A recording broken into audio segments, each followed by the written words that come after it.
नमस्कार, मैं हूं अंकुश शर्मा और खबर हरियाणा में आप सभी का स्वागत है। रुक करते हैं हरियाणा प्रदेश की कुछ बड़ी खबरों का। हरियाणा कांग्रेस कमेटी का गठन होने के बाद यमुनानगर में कांग्रेस कार्यकर्ताओं ने बैठक कर एकजुटता की बात कही, लेकिन हैरानी इस बात की थी कि एक तरफ कांग्रेसी एकजुटता की बात कह रहे हैं तो वहीं इस बैठक में शैलजा गुट को छोड़ दूसरा कोई भी कांग्रेसी नहीं पहुंचा। हरियाणा कांग्रेस कमेटी गठन में इस बार शैलजा जुट हावी रहा और इसका सबूत यमुनानगर में भी देखने को मिला। यमुनानगर में कमेटी के मेंबरों में अहम बैठक कर कुमारी शैलजा का धन्यवाद किया, लेकिन इस बैठक में पहुंचे तो केवल शैलजा गुट के ही कार्यकर्ता, जबकि इस बैठक में एकजुटता की बात कही जा रही थी। हालांकि हुड्डा गुट के लोग यमुनानगर में ही मौजूद थे, लेकिन उन्हें इस मीटिंग में बुलाया तक नहीं गया, जबकि इस मामले में यही कहा गया कि सब कांग्रेसी एक है और एकजुट होकर सभी काम करेंगे। हमारे जिला से कुछ साथियों को हरियाणा प्रदेश कार्य करने में जगह मिली है और उसमें राज्यपाल विधायक जो पहले सरोरा से विधायक थे उनको वरिष्ठ उपाध्यक्ष बनाया गया। श्याम सुंदर बत्रा जी जिला के अध्यक्ष थे ग्रामीण के, उनको सचिव बनाया गया। ऐसे ही राकेश शर्मा जी हमारे वरिष्ठ साथी हैं, उनको भी सचिव बनाया गया। और भी कई साथियों को यमुनानगर डिस्ट्रिक्ट से जगह मिली है। इसके लिए हम अपनी प्रतिनिधि केंद्रीय मंत्री पूर्व बहन कुमारी शैलजा जी का और कांग्रेस हाईकमान में श्रीमती सोनिया गांधी जी, श्री राहुल गांधी जी का धन्यवाद करते हैं। और उसी खुशी में हमने यहाँ अपने कुछ साथियों को बुलाया है और अपनी खुशी है वो साझा की।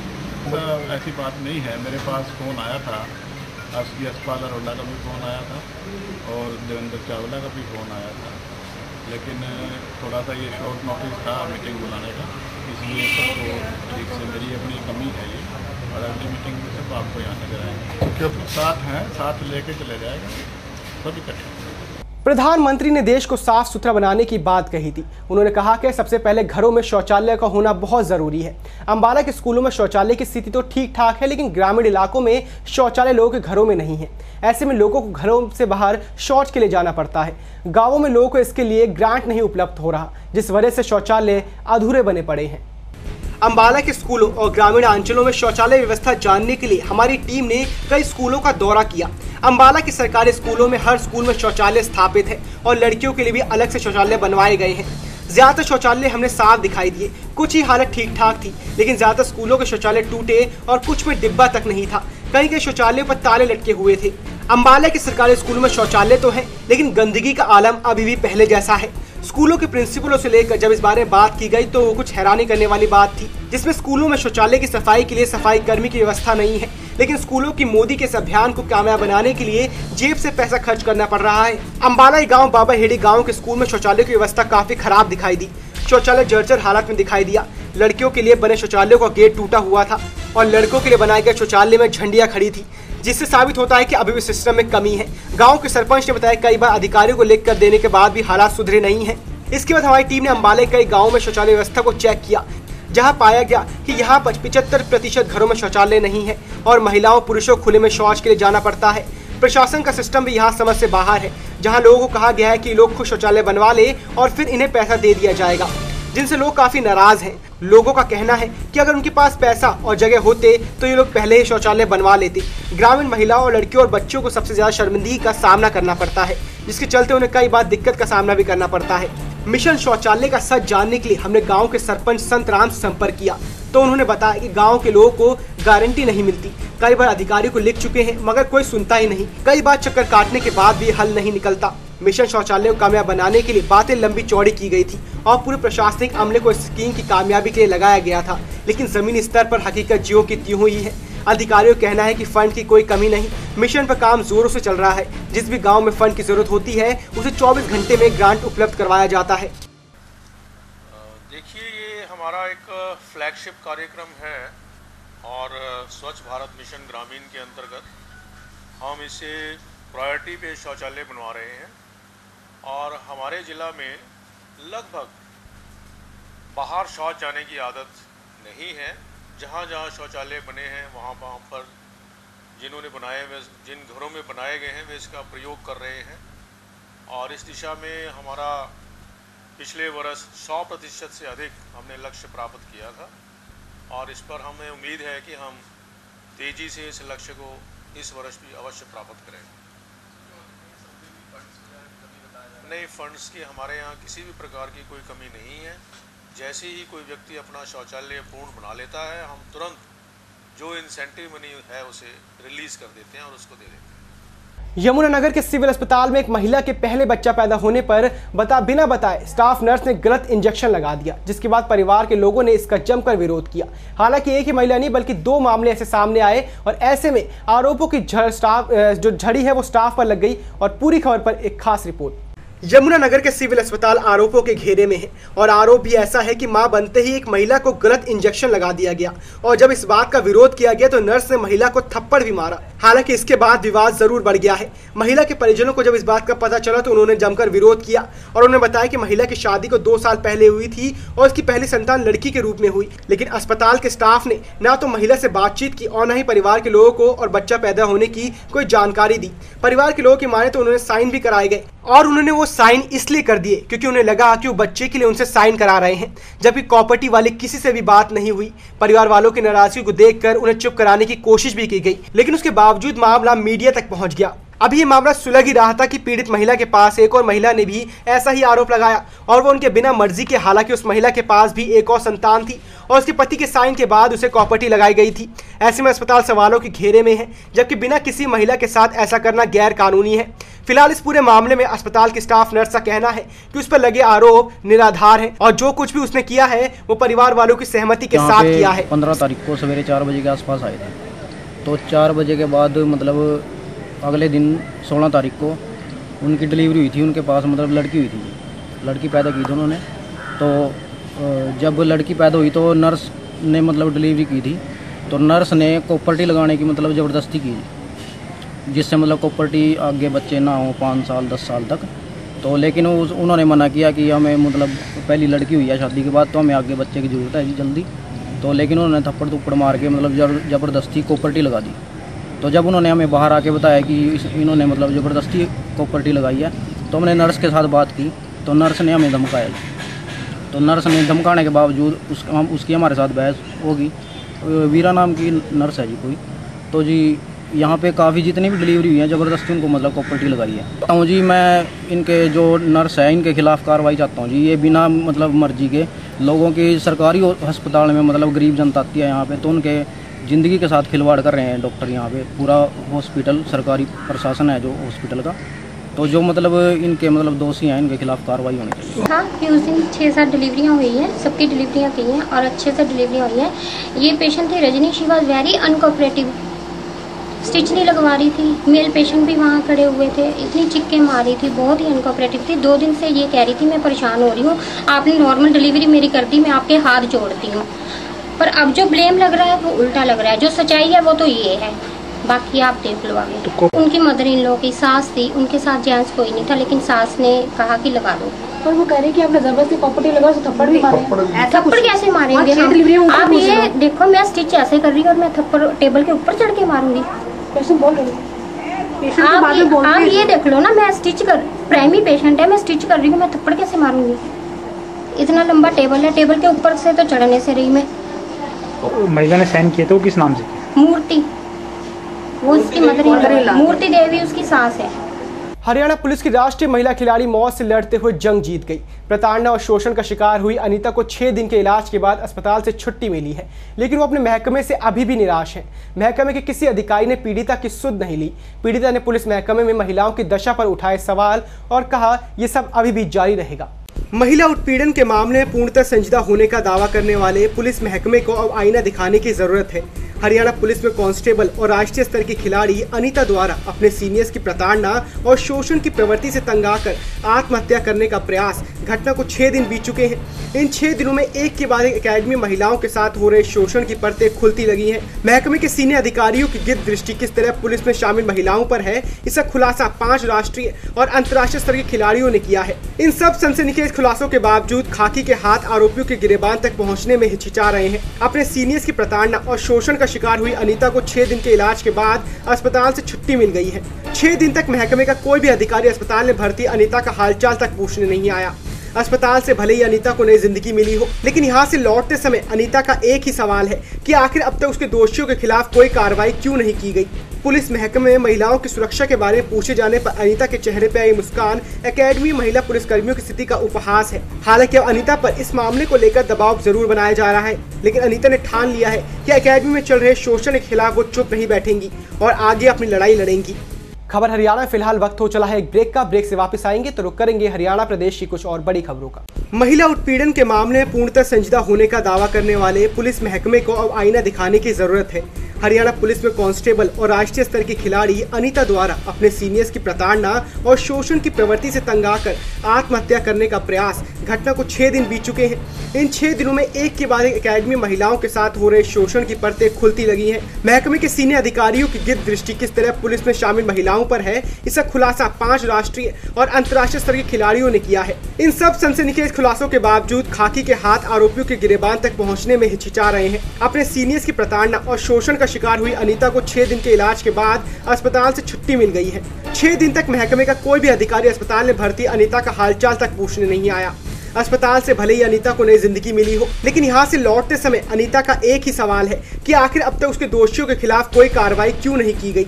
पुलिस महकमे में महिलाओं की सुरक्षा के बारे में पूछे जाने पर अनीता के चेहरे पर आई मुस्कान एकेडमी महिला पुलिसकर्मियों की स्थिति का उपहास है। हालांकि अब अनीता पर इस मामले को लेकर दबाव जरूर बनाया जा रहा है, लेकिन अनीता ने ठान लिया है कि एकेडमी में चल रहे शोषण के खिलाफ वो चुप नहीं बैठेंगी और आगे अपनी लड़ाई लड़ेंगी। ब्रेक के बाद आप सभी का स्वागत है खबर हरियाणा में। रुक करते हैं अगली खबर का। पलवल जिले के होडल बील मार्ग पर तेज रफ्तार गाड़ी की ट्रक से बाइक सवार की पुलिस जवान की मौत हो गई। घटनास्थल पर पहुंची पुलिस ने गाड़ी को कब्जे में लेकर मृतक जवान के शव को पोस्टमार्टम के लिए सिविल अस्पताल भिजवाया और फरार चालक के खिलाफ मामला दर्ज कर कार्रवाई शुरू कर दी है। पलवल सिविल अस्पताल में जांच अधिकारी सुरेंद्र सिंह ने बताया कि पलवल के तीजोर वाले मंदिर में तीज पर्व के उपलक्ष्य पर एक दंगल का आयोजन किया गया था। इसमें सुरक्षा को लेकर जिला प्रशासन के जवानों की ड्यूटी लगी हुई थी। वहीं गांव बहिन निवासी पुलिस के जवान दिलीप कुमार पुत्र हरिचंद की भी ड्यूटी लगी हुई थी। शाम के समय दंगल का खत्म होने के बाद दिलीप बाइक पर सवार होकर अपने घर जा रहा था। जैसे ही दिलीप होटल बहिन मार्ग पे पहुंचा तो तेज रफ्तार आई एक गाड़ी ने दिलीप को टक्कर मार दी, जिससे दिलीप की मौके पर ही मौत हो गई। वहीं गाड़ी चालक गाड़ी को घटनास्थल पर छोड़कर मौके से फरार हो गया। पुलिस ने गाड़ी को कब्जे में लेकर मृत जवान के परिजनों के बयान पर फरार चालक के खिलाफ मामला दर्ज कर कार्रवाई शुरू कर दी है। दिलीप सनोप हरिचंद गांव बहिन का रहने वाला है और हरियाणा पुलिस में नौकरी करता है। ये होटल से अपने गांव बहिन की तरफ जा रहा था तो कैंटर आइसर कैंटर है उससे टकरा गया। उसके बाद में उपचार के दौरान में मौत हो गई। कौन सी जगह पर मौत हुई थी इसकी? ये मौत पार्क हॉस्पिटल के अंदर। और गुड़गांव एक दंपत्ति ने अपनी संतान नहीं होने के कारण पड़ोसी के ही बच्चे का अपहरण कर लिया। 3 दिन बाद पुलिस ने आरोपी के बच्चों के साथ पकड़ लिया और आरोपी से बच्चे को छुड़ाकर सकुशल उसके माता पिता को सौंप दिया है। पुलिस ने दोनों अपराधी पति और पत्नी को गिरफ्तार कर लिया है। पुलिस की गिरफ्त में खड़ा ये दंपत्ति गुड़गांव के डूंडाहेड़ा इलाके में रहता है। दोनों का आरोप बहुत संगीन है। इस दंपत्ति को पिछले 8 साल से कोई संतान नहीं है और अपने घर के आंगन में संतान की खुशी पाने के लिए इस दंपत्ति ने एक दूसरे परिवार की खुशी छीनने की कोशिश की। डूंडाहेड़ा में किराए पर रहने वाले जगदीश के 10 महीने के बेटे आर्य उर्फ कान्हा को इस दंपत्ति ने अपहरण कर लिया और मकान से बच्चे को लेकर फरार हो गए। इसकी शिकायत स्थानीय थाना उद्योग विहार में दी गई, जिसके बाद बच्चे को खोजने के लिए SIT का गठन किया गया। जगदीश अपने परिवार के साथ गुड़गांव के डूंडाहेड़ा में किराए पर रहता था। उसके पड़ोस में कमरे में नीतू अपने पति अभिमन्यु के साथ रहती थी। नीतू और अभिमन्यु की शादी करीब 8 साल पहले हुई थी, लेकिन दोनों को कोई संतान नहीं थी। संतान नहीं होने से दोनों काफी परेशान थे, लेकिन 14 अगस्त 2015 को दोनों ने अपनी खुशी के लिए ऐसी वारदात को अंजाम दिया जिसके बारे में कोई सोच भी नहीं सकता। उन्होंने पड़ोस में ही रहने वाले जगदीश के बेटे आर्यन उर्फ कान्हा का अपहरण करने की योजना तैयार कर ली। दोनों आरोपी नीतू और अभिमन्यु ने कान्हा को करीब 12:30 बजे घर से अपहरण कर लिया और वहां से फरार हो गए। कान्हा घर नहीं लौटा, नीतू भी कमरे से गायब थी, तो जगदीश को शक हुआ कि वो कान्हा को लेकर भाग गए हैं, जिसके बाद इसकी शिकायत पुलिस को दी गई। पुलिस ने मामले को गंभीरता से लेते हुए एक SIT का गठन किया, जिसके बाद पालम बिहार एरिया से दोनों आरोपियों को गिरफ्तार कर लिया गया और आर्यन उर्फ कान्हा को बरामद कर सकुशल उसके परिवार को सौंप दिया गया। वहीं आरोपी नीतू और अभिमन्यु को पुलिस ने गिरफ्तार कर कोर्ट में पेश किया और वहां से उन्हें जेल भेज दिया गया है। लेकिन जिस तरह से इस वारदात को अंजाम दिया गया वो काफी गंभीर है और ऐसी मानसिकता सामने लाती है जो विश्वास को खत्म कर देती है। भले ही नीतू और अभिमन्यु को कोई संतान की चाहत थी, लेकिन अपनी खुशी को पाने के लिए किसी माँ की गोद सूनी करना ये कई अपराध से बड़ा है। यदि किसी इंसान को संतान नहीं तो वो किसी बालगृह जाकर किसी बच्चे को अडॉप्ट कर सकता है, लेकिन इस तरह से अपहरण, किसी के घर के चिराग को बुझाकर अपने घर में रोशनी करना एक अपराध है और यही कारण है कि आज इसी अपराध में ये दंपत्ति सलाखों के पीछे है। मतलब रोज की तरह खिलाने आती थी, तो इसने खिलाया इसको, तो इसने कहीं पेशाब कर लिया तो बोले कि लाओ मैं इसकी चड्डी चेंज कर देती हूँ, आप खाना खा लो, आप वैसे ही परेशान हो। इसने बोला नहीं नहीं हम कर लेंगे अपने आप, आपको कोई ज़रूरत नहीं है, आप रहने दो, आप दूर मत लेके जाओ, अगर आपको खिलाना है तो यहीं खिला लो। बोले नहीं नहीं मैं ऊपर ही तो लेके जा रही हूँ, इसमें कोई शक की बात नहीं है, आप कुछ गलत नहीं है ऐसा कुछ जो आप सोच रहे हो। तो इसने बोला कि चलो ठीक है, इतने में इसने दे दिया, तो ऊपर जो लेके गई इसको तसल्ली नहीं हुई, तो ये वापस देखने के लिए गई, तो नीचे आई वापस, इसने उधर बोला कि ताला लगा है, मेरे को फ़ोन किया कि मैं देख रही हूँ तो यहाँ ताला लगा हुआ है, यहाँ पर कुछ नहीं है। तो मैंने कहा देख इधर उधर कहीं खिलाने के लिए, दुकान उकान पे कुछ दिलाने के लिए चीज़ वीज लेने चली गई हो। मैं कहा पहले अच्छी तरह से देख ले पूरी बिल्डिंग में कहीं पर हो। तो इसने बोला कि कहीं नहीं मिल रहा है। तो फिर मैंने अपने साहब को फ़ोन किया, मैं कहा सर ऐसी सी प्रॉब्लम है, मैं कहा मेरे को घर जाना। तो मेरे साहब ने बोला कि इमीडिएटली जाओ तुम घर अभी। तो मैं सर ड्यूटी छोड़ के अपनी घर पे आया। मैं एक पंजाब नेशनल बैंक में ड्यूटी करता हूँ, प्राइवेट गाड़ी चलाता हूँ सर। पूरा सहयोग दिया SI सर हैं, रविंदर सर हैं, उन्होंने सहयोग भी दिया और बहुत ही बढ़िया उन्होंने हमें दिलासा भी अच्छा दिया और कार्यवाही भी हमारी जितनी बन सकी थी उतना बढ़िया से बढ़िया काम किया उन्होंने। हमको लोगों ने बहुतों ने भड़काया कि मंत्री पे जाओ, बड़े बड़े अधिकारियों पे जाओ, बहुतों के फ़ोन भी आए, लेकिन उन्होंने कहा कि देख काम हमें ही करना है, चाहे कहीं से भी फ़ोन कर दो। काम उन्होंने बहुत बढ़िया किया और बहुत फास्ट किया। पुलिस कर्मियों ने बीच चौराहे पे एक युवक को बेरहमी से पिटाई की। इसके बाद आक्रोशित युवक पुलिस की जीप के नीचे लेट गया। घटना से गुस्साए लोगों ने पुलिस का घेराव कर लिया। मामला दो भाइयों के बीच आपसी झगड़े के चलते शिकायत पर पुलिस द्वारा युवक को थाने लेकर जा रही थी।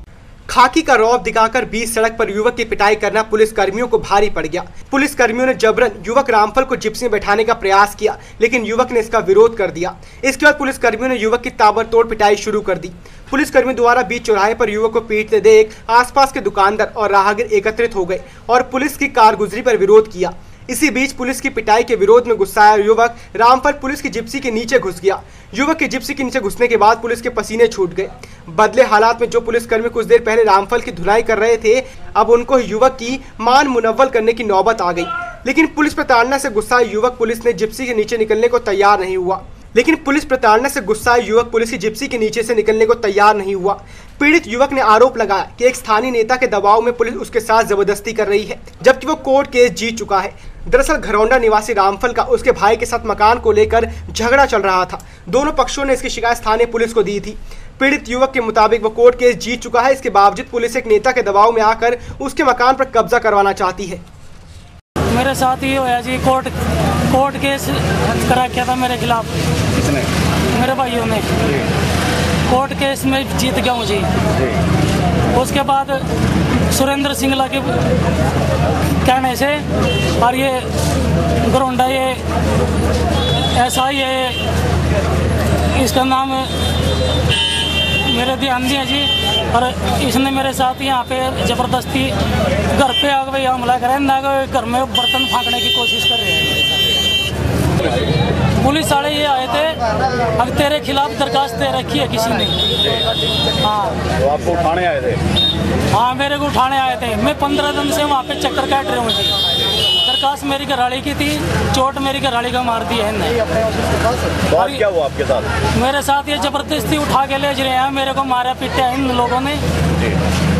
इसीलिए भाई कहने लगे जबरदस्ती गुंठे पे साइन करवा रहे हैं मेरे, अब ये मकान इनको दे दे।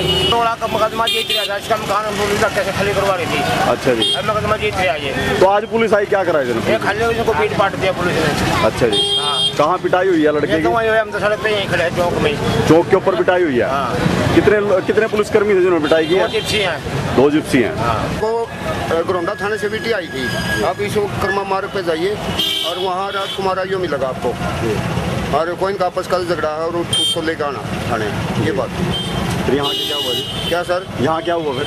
यहाँ कुछ नहीं हुआ, इसको बिठावा जाइए, प्यार से बोला इसको भाई बैठ ले गाड़ी में, ये जानबूझ के गाड़ी के नीचे बैठ गया, बच्चे को ले रहा था साथ में। कितनी देर हो गया ऐसे कर रहा था? ये हो गया जी कम से कम आधा घंटा हो गया। हाँ जी। तो क्या डिमांड है इसकी? डिमांड कोई बता नहीं रहा जी, हमारे को डिमांड बताए तो हम इसको करने के लिए तैयार हैं। बल्लभगढ़ की सेक्टर 3 स्थित बिजली कॉलोनी में समस्याओं का अंबार लगा हुआ है। यहाँ पर बिजली विभाग की बहुत बड़ी लापरवाही सामने आई, जिसकी वजह से कोई भी बड़ा हादसा यहाँ पर हो सकता था।